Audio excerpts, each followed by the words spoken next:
혹시라도 SNS 끊기에 도전해본 적이 있다면 유튜브는 빼도 된다고 스스로 합리화해본 경험이 있을 거예요. 유튜브는 교육용이니까 괜찮아 라고 말이죠. 그런데 잠시 멈춰서 내가 실제로 어떤 영상을 보고 있는지 돌아보면 유튜브에 쏟는 시간의 절반 정도는 비생산적이고 나머지 절반도 사실 돌려 말하기 어렵지만 거의 다 시간 낭비인 경우가 많습니다. 그래서 어느 날 저도 유튜브 시청을 그만두기로 결심했어요. 그런데 곧 깨달았죠. 인터넷에 떠도는 유튜브 끊는 팁이라는 게 생각만큼 도움이 되지 않더라고요. 대부분 너무 극단적이고 제약도 심해서 실제로 따라하기가 어렵죠. 그러다 문득 아예 유튜브를 안 보는 건 불가능하지 않을까라는 결론에 이르렀습니다. 그리고 사실 그럴 필요도 없어요. 가끔씩 즐기는 엔터테인먼트는 충분히 허용해도 된다고 생각해요. 게다가 책으로는 쉽게 배울 수 없는 것도 있으니까요. 예를 들어 넥타이 매는 방법이라든가 빨래 잘 개는 법 같은 건 직접 영상으로 보는 게 훨씬 낫죠. 하지만 그 외에 특히 유튜브 메인 화면이나 추천 영상으로 뜨는 대부분의 콘텐츠는 사실상 채우기용에 불과합니다. 솔직히 재미도 크게 없고 마음이 편안해지는 것도 아니죠. 그리고 솔직히 말해 생산적이지도 않아요. 그냥 시간 때우기용이라는 거죠. 제가 예전에 어떤 테드 강연을 본 적이 있는데 거기서 한 연사가 그래프를 보여주더군요. 젊은 사람들이 앞으로 살면서 잠자고 먹고 이동하고 일하고 위생 챙기고 집안일 하는 시간을 뺀 나머지 시간의 93%를 화면을 보면서 보낸다는 통계였어요. 그걸 보자마자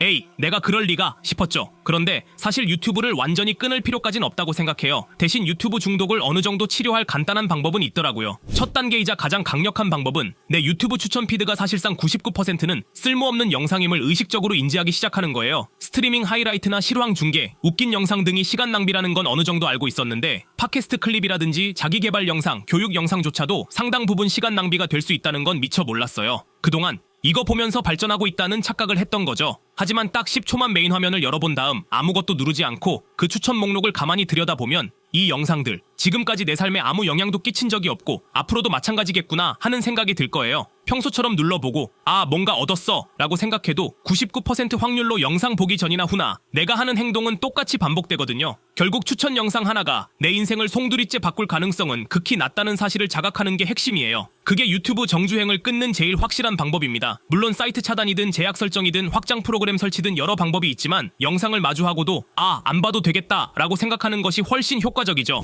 이 단계는 유튜브 없이 살 때 생기는 시간 공백을 어떻게 채우느냐입니다. 유튜브 보기를 멈추는 것은 사실 그리 어렵지 않아요. 진짜 어려운 건 이놈의 유튜브 없이 살아가는 게 힘들다는 점이죠. 애석하게도 너무 재밌어 버려요. 그리고 중독이라는 게 이런 마음가짐만으로 쉽게 극복될 거라면 우리가 애초에 중독이라고 부르지도 않았을 겁니다. 그렇기에 진짜 중요한 것을 알려드릴게요. 유튜브를 안 봐서 생긴 이 여유 시간을 공부나 독서, 운동, 야외 활동, 행사 참여 같은 데 쓰기 위해 약속을 잡아버려야 합니다. 이 약속이라는 개념이 중요한 이유는 단순히 유튜브 안 봐야지 라고 생각하는 데서 끝나지 않고 실제로 행동할 일정을 미리 확정 지어버린다는 데 있습니다. 약속 시간이 되면 유튜브 볼까 말까 고민할 틈도 없이 그 자리에 가야 하니까 자연스럽게 시간을 재배분하게 되는 것이죠. 예를 들어 퇴근 후 집에서 유튜브를 보며 시간을 보내던 습관이 있다면 평일 저녁마다 친구와 함께 헬스장이나 러닝 코스를 돌기로 약속을 잡는 겁니다. 혼자 할 때보다 훨씬 강제력이 커서 오늘은 귀찮으니까 유튜브나 볼까? 하고 빠져들기 어렵죠. 서로 오늘 저녁에 보자 라고 얘기해두면 자연스럽게 운동이 일정이 되고 유튜브 시청 시간은 밀려납니다. 그리고 많은 사람이 공감하겠지만 주말이 되면 유튜브 알고리즘에 빠져 몇 시간을 흘려보내기 쉬운데 미리 독서 모임이나 스터디 카페 멤버들과 토요일 오전에 만나서 책 한 권 정독해보기 같은 약속을 잡아두는 방식도 있습니다.